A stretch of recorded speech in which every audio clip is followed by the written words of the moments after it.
Bismillahirrahmanirrahim. Assalamualaikum warahmatullahi wabarakatuh. Selamat malam.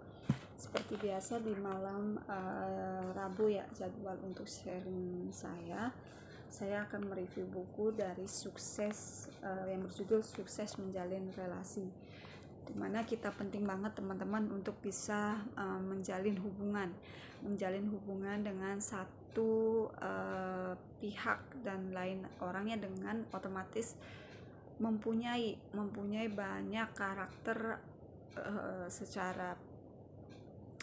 secara positif, secara negatif, secara kelebihan dan kekurangannya masing-masing yang ada pada kapasitas atau karakter orang-orang tertentu. Oke. Di sini saya mungkin nggak review semua, hanya beberapa saja. Di sini saya ingin menyampaikan sesuatu yang memang mudah-mudahan dapat bermanfaat.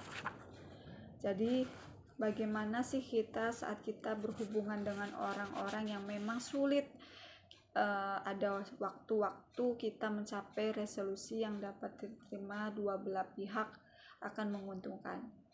Bagaimana kita harus berkompromi. Saran untuk mencapai kompromi itu kita harus saling resapi, jangan menganggap terlalu serius atau membiarkan emosi kita menghalangi logika atau pemikiran kita. Hargai dan temukan kebaikan dalam perbedaan pendapat, bias dan keragaman. Libatkan orang lain dalam pembuatan keputusan. Dengarkan dengan pikiran terbuka. Dengan pikiran terbuka, kita terbukalah akan ide-ide baru. Kolaborasikan, kita dapat konsensus dengan curah pendapat. Caranya bagaimana? Caranya kita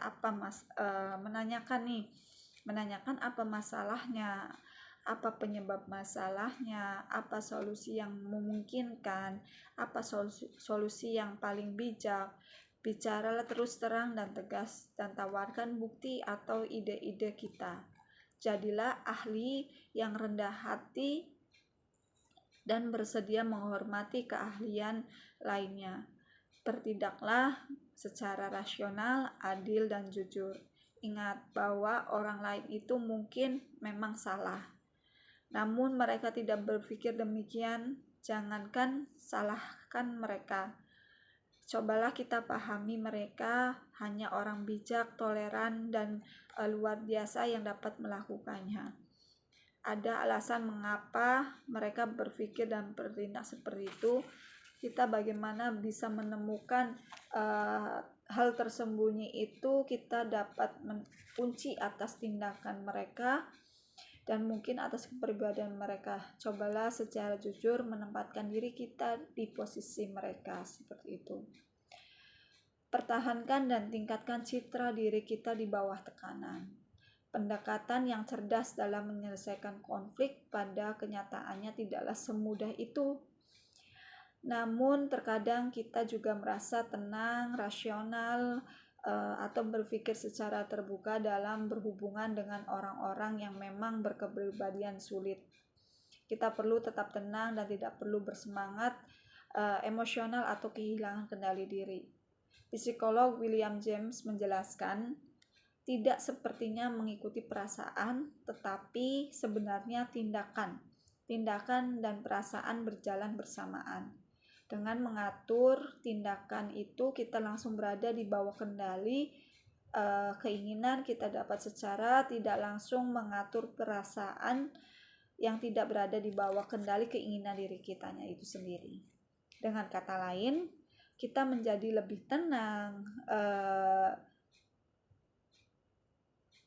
kita mengadopsi tindakan itu orang dengan lebih tenang, rasional. Kita menjadi sangat rasional saat kita bertindak dengan pemikiran terbuka.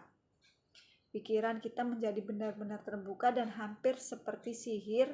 Orang yang berinteraksi ini dengan kita merefleksikan perilaku tersebut dan mengadopsi perasaan yang sama.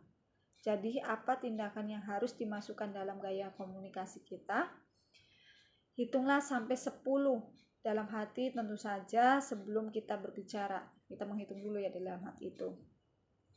Berbicara dengan tenang, pertahankan bahasa tubuh yang terbuka, pertahankan kontak mata dengan halus, pertahankan tersenyum pada saat yang tepat, pertahankan jarak yang pantas, pertahankan postur memperlihatkan sedikit condong ke depan, jangan menginterupsi.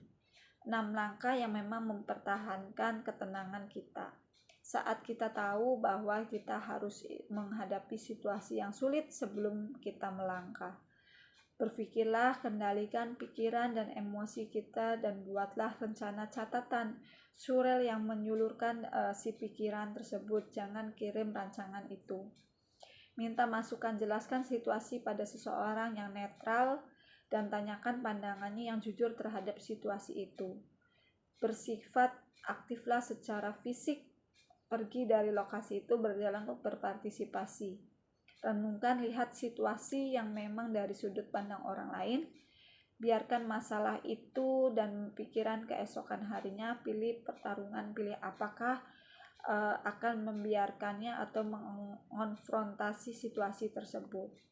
Ingat ya teman-teman, bahwa kita kemungkinan besar harus bekerja dengan orang-orang yang memang seperti itu.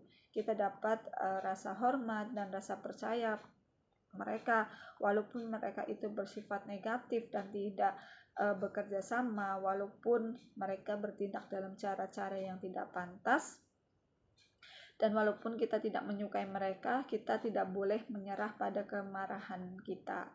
Kita tidak boleh kehilangan ketenangan kita sekalipun.